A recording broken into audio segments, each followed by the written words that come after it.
नमस्कार दोस्तों, मैं आपका एक बार फिर स्वागत करता हूं अपने YouTube channel Galav commerce classes.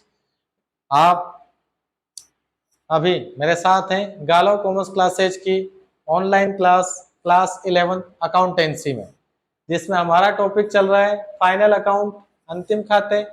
बच्चों, पिछली क्लास में हमने फाइनल अकाउंट का फर्स्ट पार्ट स्टार्ट किया था, जिसका नाम है ट्रेडिंग अकाउंट, व्यापार खाता। व्यापार खाते का मीनिंग और व्यापार खाते का फॉर्मेट मैंने आपको क्लियर किया था। आज हम जो ट्रेडिंग अकाउंट है उसको बनाएंगे। दो क्वेश्चंस मैंने बोर्ड पे पहले से लिख के रख रखे हैं। हम ट्रेडिंग अकाउंट में इन जो क्वेश्चंस को किस तरह से फिलअप करेंगे और पूरा ट्रेडिंग अकाउंट तैयार करेंगे, उसका जो पूरा प्रोसेस है ये आज आपके सामने इन क्वेश्चंस को सोल्व करके मैं आपको बताऊंगा। बच्चों, टाइम ज़्यादा खराब नहीं करेंगे। ट्रेडिंग अकाउंट का फॉर्मेट मैं आपको बता चुका हूँ। सपोज करो एग्जाम में आपके इस तरह का क्वेश्चन आ गया और आपसे कह दिया आपको व्यापार खाता बनाना है ट्रेडिंग अकाउंट, तो किस तरह से बनेगा? देखिए, मैंने आपको क्वेश्चन लिखा है, क्वेश्चन नंबर 1, तो मुझे सॉल्यूशन करना है। बच्चों, एक बात हमेशा ध्यान रखना, आप स्टार्टिंग से मैथमेटिक्स पढ़ते हुए आए हैं, आपने मैथमेटिक्स की बुक में देखा होगा क्वेश्चंस एंड आंसर दोनों बुक में दिए हुए होते हैं, लेकिन बहुत से बच्चे उसके बाद उनको सोल्व करते टाइम आंसर नंबर लिखते हैं, जो बिल्कुल गलत है। कभी भी कोई न्यूमेरिकल चीज आती है तो उस न्यूमेरिकल का सॉल्यूशन होता है। तो मैंने आपको ये क्वेश्चन लिखा है न्यूमेरिकल की फॉर्म में, तो इससे हम सोल्व करेंगे और सोल्व करने के बाद आंसर आता है। कभी भी आप प्रैक्टिकल क्वेश्चन करें, न्यूमेरिकल क्वेश्चन करें, तो आपको आंसर नहीं लिखना है, आपको सॉल्यूशन नंबर डालना है। आप सोल्व करोगे, सोल्व करने के बाद आंसर आते हैं। क्लियर बच्चों? क्वेश्चन नंबर फर्स्ट हमने लिखा हुआ है, न्यूमेरिकल क्वेश्चन है, इसको हम सोल्व कर रहे हैं। उसके बाद आंसर कैसे आएंगे, ग्रॉस प्रॉफिट और कॉस्ट ऑफ प्रोडक्ट, वो भी मैं आपको इसी क्लास में बताऊंगा। तो हम फर्स्ट क्वेश्चन का सॉल्यूशन कर रहे हैं। सॉल्यूशन नंबर फर्स्ट, दोनों क्वेश्चन सपोज करो ट्रेडिंग अकाउंट बनाने के लिए कह दिया प्रिपेयर ट्रेडिंग अकाउंट, तो हम ट्रेडिंग अकाउंट बना रहे हैं। सपोज करो ईयर है 2022-23, उसके लिए बना रहे हैं। तो हम क्वेश्चन सॉल्व कैसे करेंगे, यहाँ पे लिखेंगे ट्रेडिंग अकाउंट ऑफ, अब कंपनी का नाम लिख दो, मैसर्स चार्म प्रोडक्ट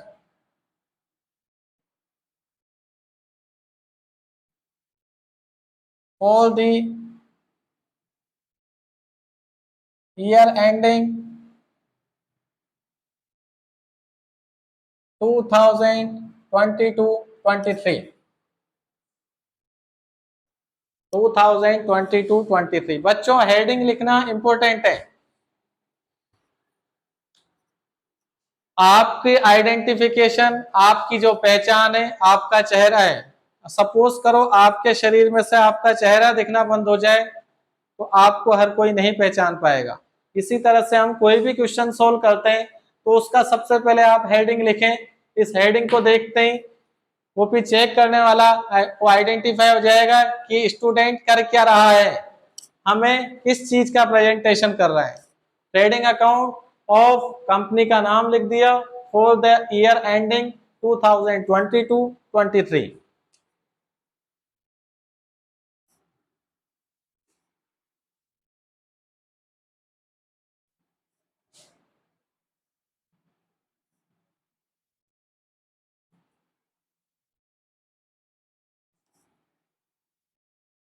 फिर हमने लिख दिया amount in rupees, amount in rupees. अब हम क्वेश्चन को सोल्व कर रहे हैं। सबसे पहले आपने पढ़ा ओपनिंग स्टॉक, कल मैंने आपको फॉर्मेट पढ़ाया था। ओपनिंग स्टॉक को हम ट्रेडिंग अकाउंट में सबसे पहले टू साइड में लिख देते हैं ओपनिंग स्टॉक। इसको हिंदी में बोला जाता है प्रारंभिक स्टॉक या प्रारंभिक स्कंद। हिंदी मीडियम वाले बच्चे इसका हिंदी में नाम भी याद रखें और इंग्लिश में भी रखें, और जो जिनका बैकग्राउंड इंग्लिश का है उन्हें कोई प्रॉब्लम ही नहीं है, क्योंकि अकाउंटेंसी इंग्लिश में ही चलेगी। तो जो इनका बैकग्राउंड इंग्लिश का है उन्हें तो इंग्लिश में क्लियर है ही सही, लेकिन जो हिंदी मीडियम के स्टूडेंट है उन्हें हिंदी और इंग्लिश दोनों में वर्ड याद होने चाहिए। ओपनिंग स्टॉक, प्रारंभिक स्टॉक 50,000। फिर नेक्स्ट नंबर लिखा हुआ है परचेज। तो आप फॉर्मेट देखिए, मैंने कल पढ़ाया था आपको, परचेज को मैंने 2 साइड में लिखा था। परचेज, परचेज के सामने 1,10,000 है। फॉर्मेट कल बना रखा था आपको, मैंने बताया था फॉर्मेट, उसे लर्न करना चाहिए आपको। उसके बाद लिखा हुआ है रिटर्न इनवर्ड। रिटर्न इनवर्ड लौट कर आया है, means sales return. Return inward लौट कर आया है, हमारे पास आया है। लौट कर आया तो हमने सेल किया होगा तभी तो लौट के आया है। मतलब रिटर्न इनवर्ड जो होता है वो सेल्स रिटर्न होता है। आपके ट्रेडिंग अकाउंट में सेल्स बाय साइड में आता है। इसमें से आप सेल्स रिटर्न को यहाँ लेस करके भी लिख सकते हो और आप चाहें तो 2 साइड में भी लिख सकते हो। तो मैं सेल्स रिटर्न को सेल्स में से यही लेस करके बताऊंगा, इसलिए मैंने लिख दिया लेस सेल्स रिटर्न या रिटर्न इनवर्ड, कुछ भी लिख सकते हो। रिटर्न इनवर्ड लौट के आया, हमने बेचा है तभी लौट के आया है। मतलब रिटर्न इनवर्ड का मीनिंग क्या होता है? सेल्स रिटर्न होता है, वो सेल्स में से लेस होगा। रिटर्न इनवर्ड लौट कर आया, हमने सेल किया है इसलिए लौट के आया है। तो जो भी हम सेल का अमाउंट लिखेंगे उसमें से रिटर्न इनवर्ड के 5,000 रिड्यूस कर देंगे। आप चाहो तो रिड्यूस कर दिया करो, आप चाहो तो 2 साइड में लिख सकते हो, दोनों सही है। नेक्स्ट लिखा हुआ है रिटर्न आउटवर्ड। रिटर्न आउटवर्ड हमने लौटाया है, तो खरीदा होगा तभी तो लौटाया है। रिटर्न आउटवर्ड लौटाया, बाहर गया। रिटर्न आउटवर्ड बाहर लौटाया है, तो हमने खरीदा होगा तभी तो बाहर लौटाएंगे। तो परचेज रिटर्न है। रिटर्न आउटवर्ड का मीनिंग क्या होता है? Purchase return. और परचेज रिटर्न को आप क्या करेंगे? परचेज में से लेस करके बता सकते हैं। रिटर्न आउटवर्ड, जो परचेज का अमाउंट आप अंदर ही लिख लें, इसमें से रिटर्न आउटवर्ड के 7,000 रिड्यूस कर दें और डिफरेंस अमाउंट हम बाहर लिख देंगे। रिटर्न इनवर्ड का मतलब सेल्स रिटर्न है, उसे आप सेल्स में से लेस करेंगे या फिर अपोजिट साइड में लिख देंगे। रिटर्न आउटवर्ड का मतलब हम लौटा रहे हैं, तो परचेज रिटर्न है। आप चाहो तो परचेज में से लेस करके लिखो या फिर बाई साइड में लिख दो, दोनों ठीक है। मैं लेस करके ही लिख रहा हूं। सेल्स रिटर्न है, रिटर्न इनवर्ड लौट के आया, हमने बेचा था इसलिए लौट के आया, सेल्स रिटर्न, सेल्स में से माइनस। रिटर्न आउटवर्ड हमने लौटाया, तो खरीदा होगा इसलिए रिटर्न किया है, तो परचेज रिटर्न है, परचेज में से माइनस होगा। फैक्ट्री रेंट, बच्चों किसी भी एक्सपेंसेज के नाम के आगे फैक्ट्री या वर्क आ जाए तो वो फैक्ट्री का एक्सपेंसेज होता है। वो जो फैक्ट्री का एक्सपेंसेज होगा वो प्रोडक्शन एक्सपेंसेज है, क्योंकि फैक्ट्री में ही प्रोडक्ट होता है गुड्स। तो किसी भी एक्सपेंसेज के नाम के आगे वर्क या फैक्ट्री आ जाए तो वो फैक्ट्री का एक्सपेंसेज है। वो जो फैक्ट्री के एक्सपेंसेज होते हैं वही मैन्युफैक्चरिंग एक्सपेंसेज होते हैं। फैक्ट्री रेंट डायरेक्ट एक्सपेंसेज है, माल बनाने में काम आ रहा है। फैक्ट्री नहीं होगी तो किसमें बनाओगे माल? प्रोडक्शन से रिलेटेड एक्सपेंसेज। किसी भी खर्चे के नाम के आगे वर्क या फैक्ट्री आ जाए तो फैक्ट्री का एक्सपेंसेज है, और सारे फैक्ट्री एक्सपेंसेज प्रोडक्शन एक्सपेंसेज होते हैं जो ट्रेडिंग अकाउंट का पार्ट है। अब लिख रहा है वेजेस। वेजेस कुछ नहीं लिख रहा तो इसे डायरेक्ट वेजेस ही मानोगे, एज्यूम करोगे। To direct wages, direct wages 40,000। फिर हमारे लिखा हुआ है सेल्स 3 लाख, तो हमने सेल्स लिख दिया 3 लाख। लास्ट लिखा हुआ है क्लोजिंग स्टॉक, अंतिम स्टॉक।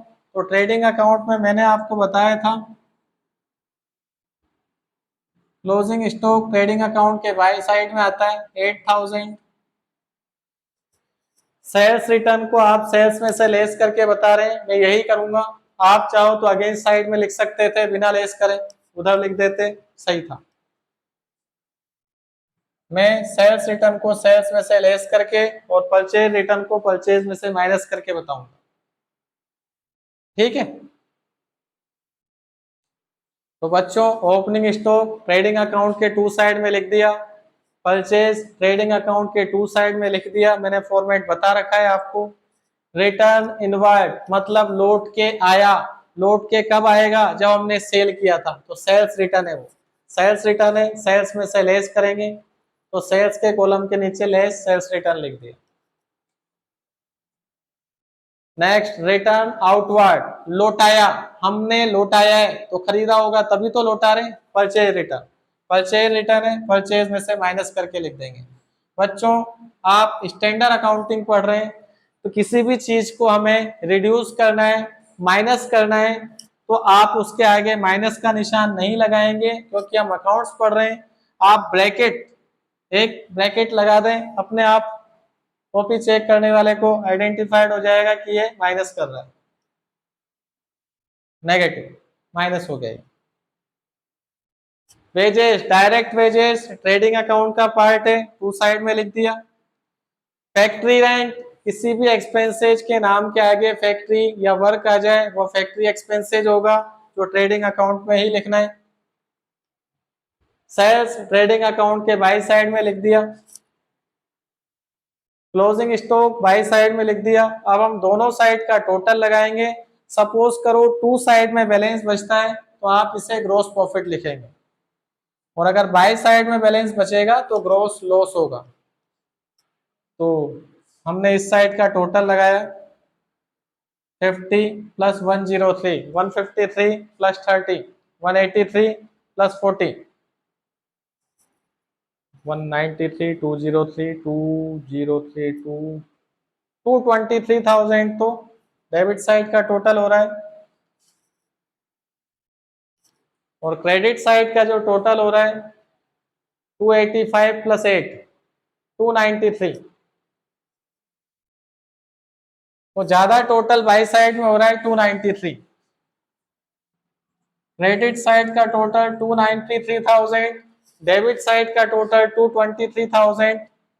तो क्रेडिट साइड के टोटल में से डेबिट साइड के सारे एक्सपेंसेस को लेस कर दोगे तो हमारे पास जो बैलेंस बचेगा उसे हम लिखेंगे gross profit c d. Credit side का टोटल 293,000 और डेबिट साइड में जितने भी एक्सपेंसेस लिखे हुए हैं उन सब का टोटल है 223,000। तो डिफरेंस हमने निकाल लिया, 70,000 बैलेंस बच रहा है, तो ये 70,000 बचा है वो आपका ग्रॉस प्रॉफिट है। तो बच्चों फर्स्ट क्वेश्चन हमने दिया था, इसका हमने सॉल्यूशन किया है, आंसर अब आएगा। अब आंसर क्या आएगा मैं आपको बता रहा हूं कि आंसर कैसे लिखते हैं। कभी भी न्यूमेरिकल आता है तो उसका पहले सॉल्यूशन होता है, उसके बाद हम आंसर लिखते हैं। हमारा आंसर आया है उसे आप अलग से लिखेंगे, ग्रॉस प्रॉफिट या हिंदी में सकल लाभ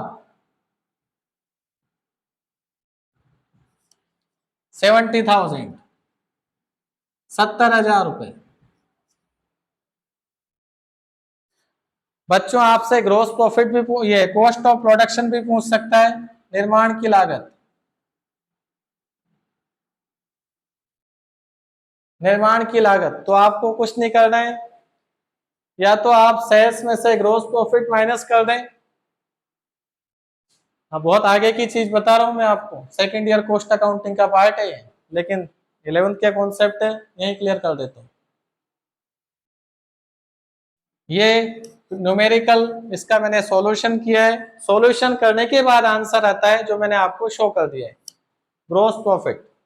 अब cost of production, cost of product कैसे निकालते हैं बच्चों, सेल्स में से या तो ग्रॉस प्रॉफिट माइनस कर दो, या फिर एक प्रोसेस और है, सेल और ग्रॉस प्रॉफिट को इग्नोर करके डेबिट साइड के टोटल में से क्रेडिट को हटा दो। ज्यादा बड़ी बात हो गई, दिमाग नहीं लगाए। ये तो आ गया gross profit. Cost of product कैसे निकालोगे, sales minus gross profit, sales minus gross profit. आपकी सेल है 285,000, इसमें से ग्रॉस प्रॉफिट 70,000 रिड्यूस कर दो,